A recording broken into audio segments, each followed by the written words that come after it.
ഗുരുജി, എന്താ എന്നെ അത്യാവശ്യമായി കാണണമെന്ന് പറഞ്ഞത്? ഇന്ന് ദൈവവചന ക്ലാസ്സല്ലേ, അതിനെപ്പറ്റി സൂചിപ്പിക്കാനാ വിളിച്ചത്. ഇന്നത്തെ വിഷയം ഓർമ്മയുണ്ടല്ലോ? അത് ഓർമ്മയുണ്ട്, ദൈവസ്നേഹം. അല്ല ഗുരുജി, ഇന്ന് ഈ വിഷയം തന്നെ കുട്ടികളെ പഠിപ്പിക്കണമെന്ന് നിർദ്ദേശിച്ചതിന് പ്രത്യേകിച്ച് കാരണം വല്ലതും? ഇന്നത്തെ ക്ലാസ്സിൽ ഈ വിഷയം എടുക്കണമെന്ന് പറഞ്ഞതിന്റെ കാരണം ഇന്ന് വചനം പഠിക്കാൻ വരുന്ന ഒരു കുട്ടിയെ ഉദ്ദേശിച്ചാണ്. അതാരാണ് ഗുരുജി? കിരൺ ദേവ്, എന്റെ വളരെ അടുത്ത സുഹൃത്ത് പറഞ്ഞയച്ച ഒരു കുട്ടിയാണ് അവൻ. ഗുരുജി, എവിടെ നിന്നാണ് അവൻ വരുന്നത്? കുറച്ച് ദൂരെ നിന്നാണ്. പറഞ്ഞാൽ ഒരുപക്ഷെ താങ്കൾക്കറിയാമായിരിക്കാം. ഒരു കൊലപാതക കേസുമായി ബന്ധപ്പെട്ട് പത്രത്തിൽ വന്ന വാർത്ത ഞാൻ വർഷങ്ങൾക്ക് മുമ്പ് താങ്കളുടെ ശ്രദ്ധയിൽപ്പെടുത്തിയത് ഓർക്കുന്നുണ്ടോ? ആ, ഉവ്വ്, ഞാൻ ഓർക്കുന്നു. ഭാര്യയുടെയും മകന്റെയും മുന്നിലിട്ട് വെട്ടിക്കൊന്ന സംഭവം അതല്ലേ ഗുരുജി ഉദ്ദേശിച്ചത്? അത് ഗുരുജിയുടെ... അത് എന്റെ കൂട്ടുകാരന്റെ സഹോദരനാണ് ആ ദുർഗതി സംഭവിച്ചത്.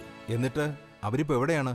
പിന്നീടുള്ള അവരുടെ കാര്യമെല്ലാം അറിയാവോ ഗുരുജി? ആ സംഭവം കഴിഞ്ഞിട്ട് ഇപ്പോ 9 വർഷമാകുന്നു. ഇന്നും ആ അമ്മയും കുഞ്ഞും ഒറ്റപ്പെട്ട് കഴിയാണ്. ആ കുഞ്ഞാണ് കിരൺ ദേവ്.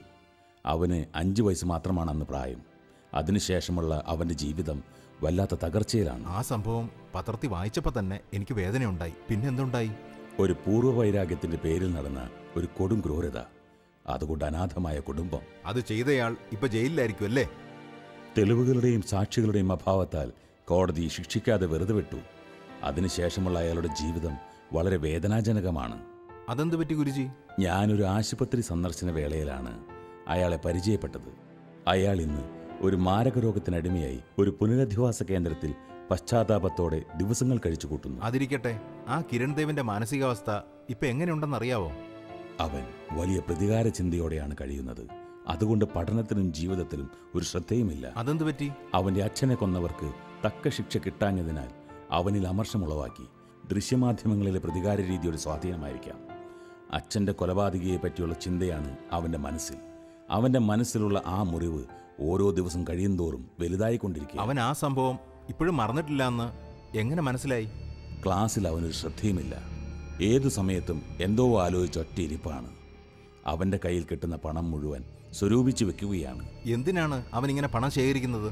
അവന് കിട്ടുന്ന പോക്കറ്റ് മണി മുഴുവൻ സ്വരൂപിച്ച് അവൻ്റെ പിതാവിൻ്റെ ഘാതകനെ കൊല്ലുവാൻ ഉപയോഗിക്കുമെന്നാണ് പറയുന്നത്.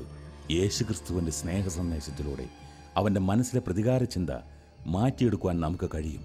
അതിന് ദൈവം സഹായിക്കട്ടെ. തീർച്ചയായും. ഇപ്പോഴെനിക്ക് ആ വിഷയത്തിന്റെ ഗൗരവം മനസ്സിലായി ഗുരുജി. എൻ്റെ ആത്മമിത്രമാണ് അവനെ എൻ്റെ അടുക്കലേക്ക് അയച്ചത്. അവനിൽ പ്രതികാര ചിന്ത മാറ്റി ദൈവസ്നേഹത്തിൻ്റെ വിത്തുകൾ വിതയ്ക്കണം. മിശിഹായുടെ സന്ദേശത്തിന് മാത്രമേ അതിന് കഴിയുകയുള്ളൂ. എന്നാൽ ഞാൻ അങ്ങോട്ട് ചെല്ലട്ടെ. ദൈവം എല്ലാം ക്രമീകരിക്കും.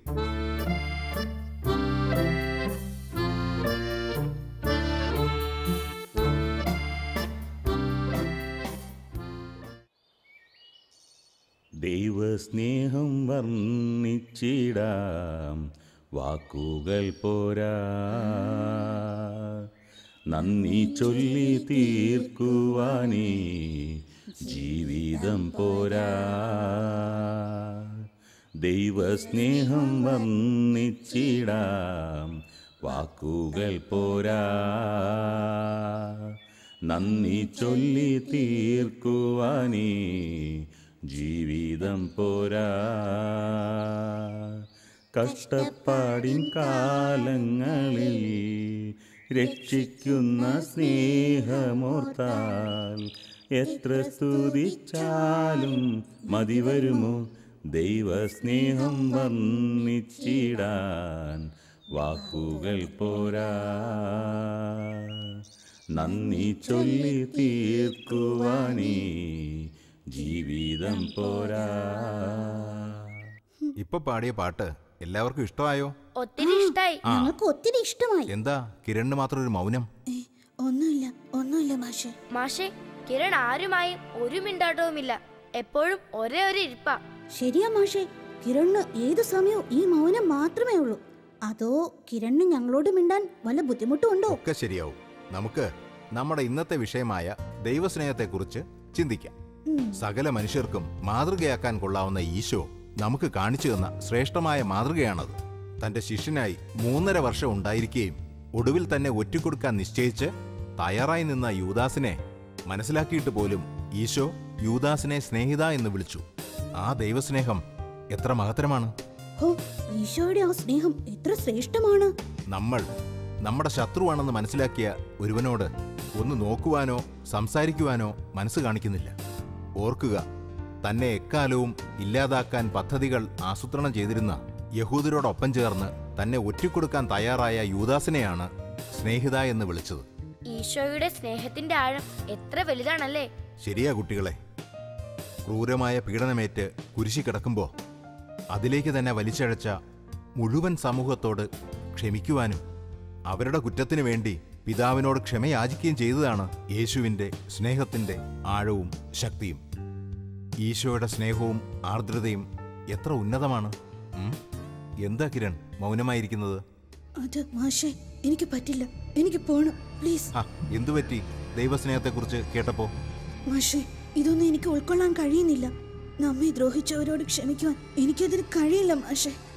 ഇല്ല, എനിക്കതിന് പറ്റുമെന്ന് തോന്നുന്നില്ല. കിരൺ, ഈശോ ശത്രുക്കളെ സ്നേഹിക്കണമെന്നാണ് പഠിപ്പിച്ചത്.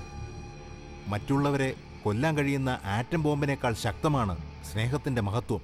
അതാണ് ദൈവത്തിൻ്റെ തിരുവചനം നമ്മെ പഠിപ്പിക്കുന്നത്. ഈ സ്നേഹത്തിൻ്റെ മഹത്തരമാണ് നരഭോജികളെ നരസ്നേഹികളാക്കി മാറ്റിയത്. അതെ അതെ, ഈശോയുടെ ശിഷ്യന്മാരെ കൊല്ലാൻ ആഗ്രഹിച്ച സാവൂൾ ദൈവസ്നേഹത്താൽ പിടിക്കപ്പെട്ടപ്പോൾ തന്റെ ചിന്തകൾ മുഴുവൻ മാറിയതിനെ കുറിച്ച് മുമ്പൊരിക്കൽ ഞാൻ കേട്ടിട്ടുണ്ട്. ശരിയല്ലേ മാഷെ? അതെ, യേശുവിൻ്റെ സ്നേഹം അനുഭവിച്ചവർ എല്ലാം തന്നെ മാറ്റത്തിനുടമകളായി, സൽഗുണ സമ്പന്നരായി. തങ്ങളെ തള്ളിക്കളഞ്ഞ സമൂഹത്തിൽ അവർ വെറുക്കപ്പെട്ടവരായല്ല, ജ്യോതിസ് പോലെ പ്രകാശിച്ചു.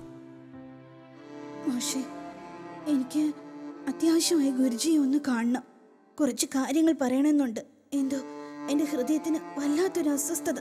തീർച്ചയായും നമുക്കിപ്പം തന്നെ ഗുരുജിയെ കണ്ട് കിരണിന്റെ പ്രശ്നങ്ങൾ സംസാരിക്കാം. ദൈവം കിരണിനെ അനുഗ്രഹിക്കട്ടെ.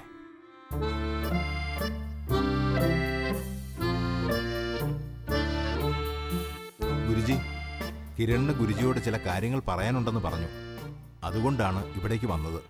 മോനെ കിരൺ, ഞാൻ നിന്നെ കാണാനിരിക്കുകയായിരുന്നു. നിനക്ക് എന്താണ് പറയാനുള്ളത്? പറഞ്ഞോളൂ. ഗുരുജി, എങ്കിൽ ഞാൻ പോകട്ടെ ആശ്രമത്തിലേക്ക്. നാളേക്ക് കുറച്ച് ഒരുങ്ങാനുണ്ട്. ശരി, ഞങ്ങൾ ഇവിടെ ഇരിക്കാം. കിരൺ, എന്നെ കാണണമെന്നും സംസാരിക്കണമെന്നും പറഞ്ഞിട്ട്. ഗുരുജി, അങ്കിളെല്ലാം പറഞ്ഞു കാണുമെന്ന് കരുതട്ടെ. ദൈവസ്നേഹത്തെക്കുറിച്ചുള്ള ക്ലാസ് വളരെ നന്നായിരുന്നു. എനിക്ക് പക്ഷേ ക്ഷമിക്കാൻ കഴിയുന്നില്ല. എനിക്ക് കഴിയുന്നില്ല ഗുരുജി. എന്താണ് അതിന് തടസ്സമായ കാരണം? ഞാനിപ്പോ പിതാവിനെ നഷ്ടപ്പെട്ടവനാ. എന്റെ അമ്മ വിധവയും. അച്ഛന്റെ മരണശേഷം ഞങ്ങൾ എത്രമാത്രം സാമ്പത്തികമായും മാനസികമായും കഷ്ടം അനുഭവിക്കുന്നു. എല്ലാം അയാൾ മൂലമാണ്. എന്നിട്ട് ക്ഷമിക്കാൻ പറഞ്ഞാൽ കഴിയില്ല. എനിക്ക് കഴിയുന്നില്ല. മോനെ, ശത്രുക്കളെ സ്നേഹിക്കുക, നിങ്ങളെ ദ്വേഷിക്കുന്നവർക്ക് നന്മ ചെയ്യുവിൻ, ശപിക്കുന്നവരെ അനുഗ്രഹിക്കുന്നവൻ, അധിക്ഷേപിക്കുന്നവർക്ക് വേണ്ടി പ്രാർത്ഥിക്കുവിൻ. ഈ യേശുവിന്റെ വചനം കുഞ്ഞിനോടുള്ള സന്ദേശമായി കരുതുക. ഞാൻ ക്ഷമിച്ചാൽ, ഇന്നു നീ ക്ഷമിച്ചാൽ ഈ പ്രതികാരാഗ്നി ഇവിടെ അണയുകയും വചനം പറയുന്ന ക്ഷമ കൊണ്ട് നിന്റെ പ്രാണനെ നേടുമെന്നുള്ള സത്യം നിനക്കും നേടാം. എന്റെ അപ്പനെ കൊന്ന, എന്നെ അനാഥനാക്കിയ ആ മനുഷ്യനെ, മോനെ, അയാൾ ഇപ്പോൾ മരണം കാത്തു കഴിയുകയാണ്. ഓരോ നിമിഷവും കുറ്റബോധത്തോടെ നീറുന്ന ജീവിതത്തിനടിമയായി കഴിയുകയായിരുന്നു. എന്നാൽ ഏതു പാപത്തെയും ഹിമം പോലെ വിളിപ്പിക്കുന്ന സ്നേഹവാനായ ദൈവത്തെക്കുറിച്ച് ഞാൻ അയാളോട് പറഞ്ഞു. അയാൾ തൻ്റെ ജീവിതത്തിൽ സംഭവിച്ച തെറ്റിനെക്കുറിച്ച് കുറ്റബോധം വരികയും സകല പാപവും ക്ഷമിക്കുന്ന ദൈവത്തോട് അനുതാപത്തോടെ ഏറ്റുപറയുകയും ചെയ്തു. ദൈവസ്നേഹം പ്രാപിച്ച് ഇപ്പോൾ അയാൾ സന്തോഷിക്കുന്നു. ഗുരുജി, അയാളെ എവിടെയാ കണ്ടത്? ആശുപത്രി സന്ദർശന വേളയിലാണ് ഞാൻ അയാളെ കണ്ടത്, അയാളെ പരിചയപ്പെട്ടതും. എനിക്ക് അയാളെ ഒന്ന് കാണാൻ. മോനെ, ഒരു പുനരധിവാസ കേന്ദ്രത്തിൽ അന്തേവാസിയാണ് അയാൾ. രോഗവും കുറ്റബോധവും കാരണം അകാല വാർദ്ധക്യം ബാധിച്ചിരിക്കുകയാണ്. മോനെ കാണുന്നത് അയാൾക്ക് താങ്ങാൻ കഴിയുമോ ആവോ? വേണ്ട ഗുരുജി, ഞാൻ പോകുന്നു. ഇതാ കുറച്ച് പണമുണ്ട്, ഇത് അയാൾക്ക് കൊടുത്തേക്കൂ. നന്നായി. യേശുക്രിസ്തുവിന്റെ ജീവിതവും സന്ദേശവും അറിഞ്ഞപ്പോൾ അദ്ദേഹത്തോട് ക്ഷമിക്കുവാൻ കിരണ് മനസ്സ് വന്നല്ലോ. അതാണ് ദൈവസ്നേഹത്തിന്റെ മാറ്റം.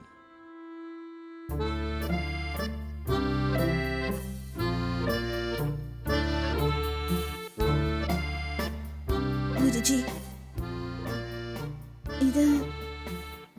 ഈ പണം ഇനി അയാളുടെ നാശത്തിനല്ല, അയാളുടെ നന്മയ്ക്കും സൗഖ്യത്തിനുമായി തീരട്ടെ.